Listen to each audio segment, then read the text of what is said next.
जय श्री कृष्णा, जय श्री राधे। प्यारे साथियों, आप सब कैसे हो? आपका स्वागत है हमारे यूट्यूब चैनल AR सनातनी में। अगर हम बात राधा जी की करें तो कृष्ण का जिक्र ना हो ऐसा तो हो ही नहीं सकता। यह तो संभव ही नहीं है, क्योंकि राधा और कृष्णा तो हमेशा से एक दूसरे के पूरक रहे हैं और एक आत्मिक प्रेम की मिसाल है जो भौतिक सुखों से परे है।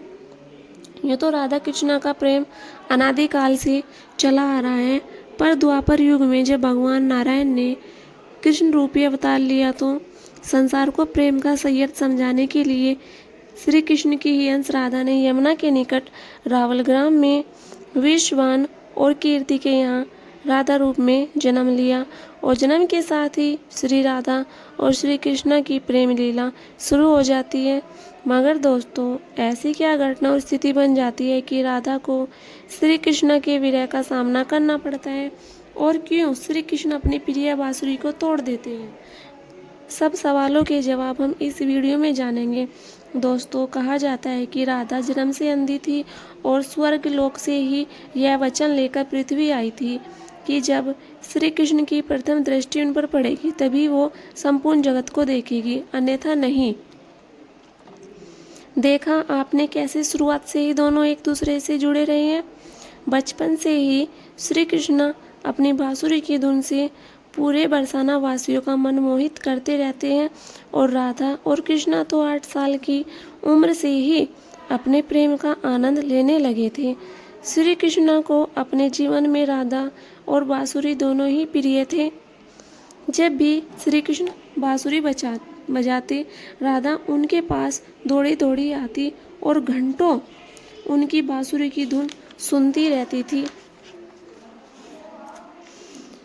और वे यमुना नदी के तट पर बैठकर घंटों तक समय व्यतीत करते रहते थे।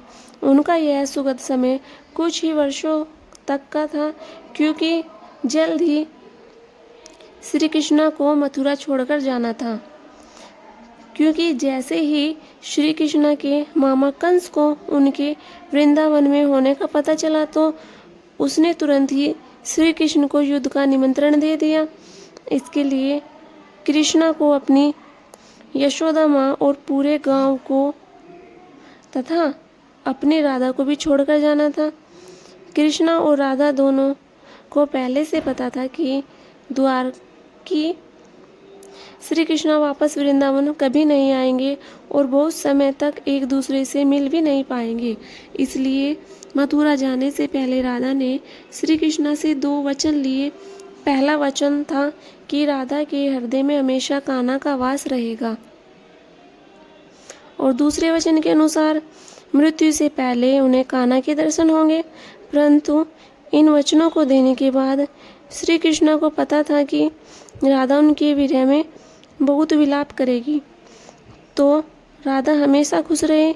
इसके लिए श्री कृष्ण ने भी राधा से वचन लिया कि राधा को भी कृष्ण की याद में एक भी आंसू नहीं बहाना होगा।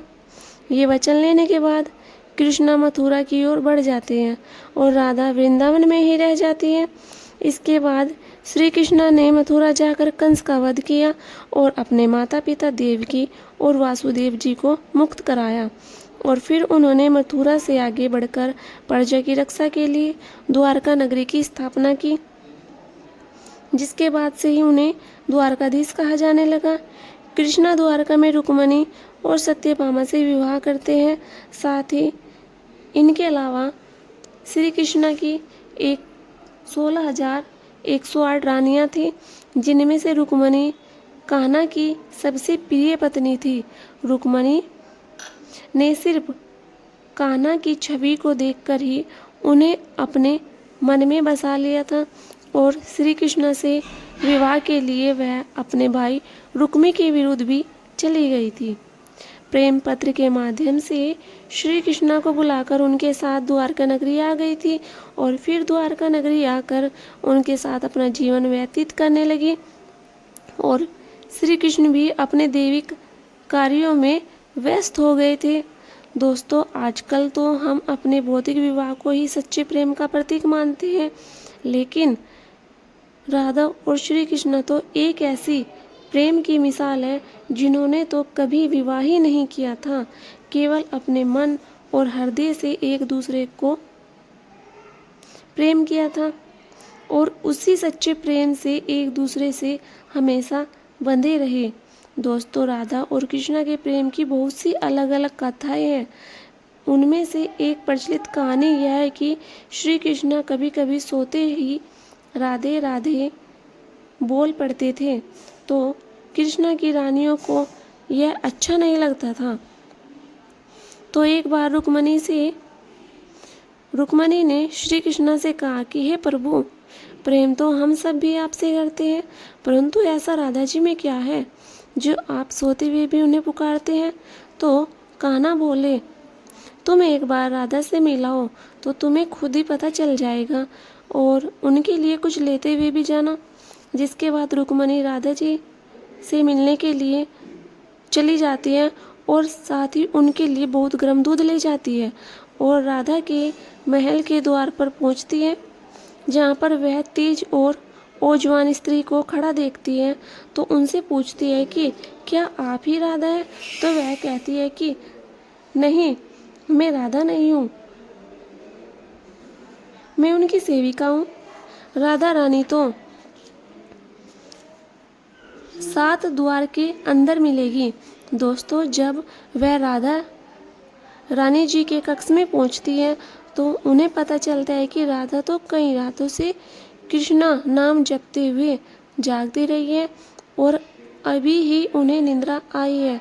रुक्मणी राधा की सखियों से कृष्ण द्वारा मिलने के लिए कहने के बारे में बताती है, तो इतने में ही राधा उठ जाती है और कहती है कि श्री कृष्ण ने मुझसे मिलने के लिए किसी को भेजा है। वे आश्चर्यचकित हो जाती है कि केवल कृष्णा जी का नाम लेने से राधा जागृत हो गई और उन्हें उनके बारे में पूछने लगी। इतना ही नहीं, जब राधा को पता चला कि श्री कृष्णा ने उनके लिए प्रसाद भेजा है तो वह बिना कुछ सोचे रुक्मणी से वो गर्म दूध लेकर पी जाती है, जिसे देखकर रुक्मणी भी हैरान रह जाती है।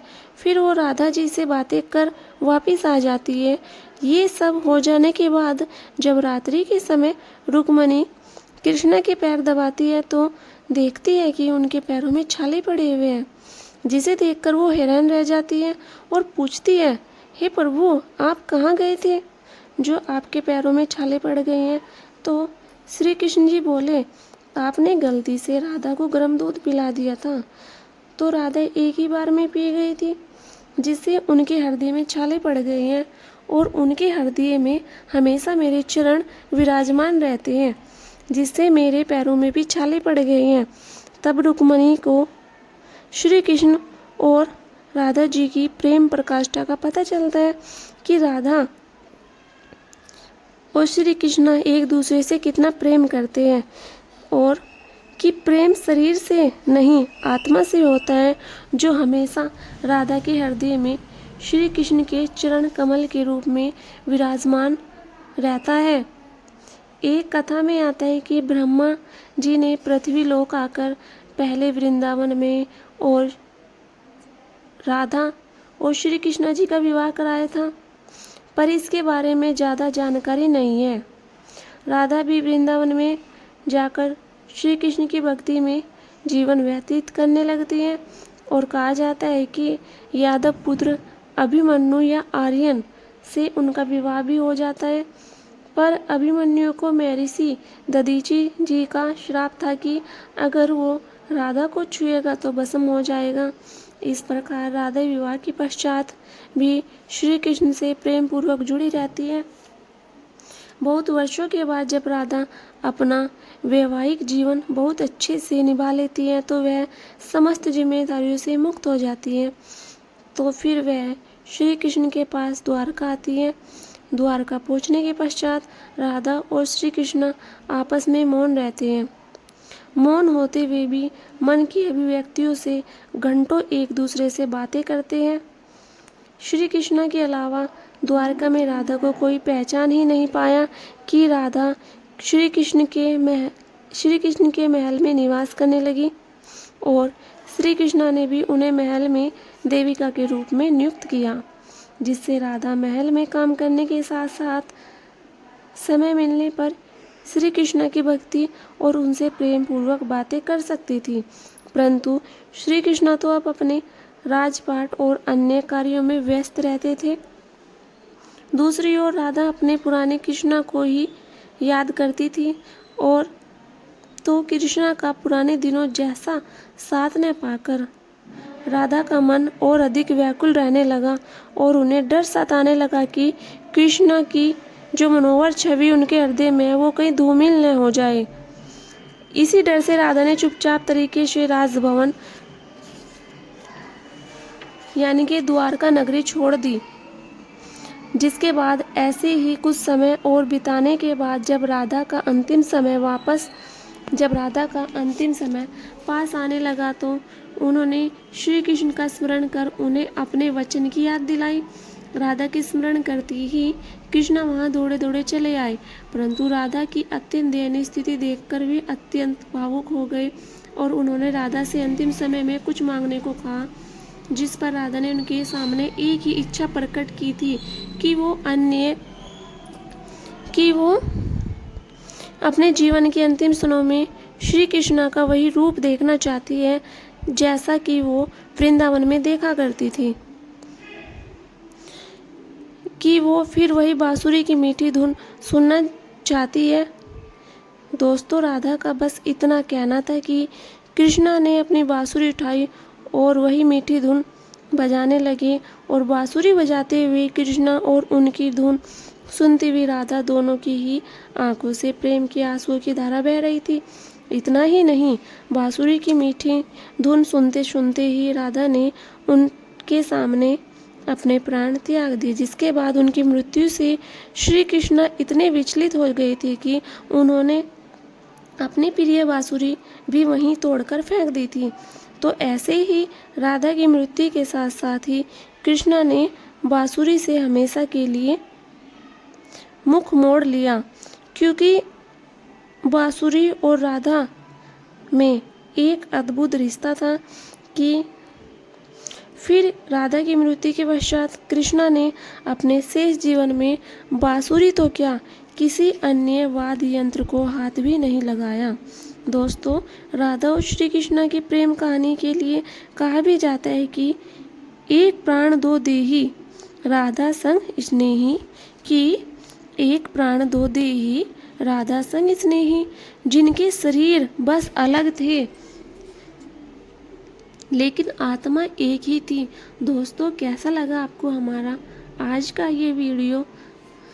हमें कमेंट करके ज़रूर बताएं, और जाते जाते चैनल को सब्सक्राइब ज़रूर करें और कमेंट में जय श्री कृष्णा जय श्री राधे ज़रूर लिखें।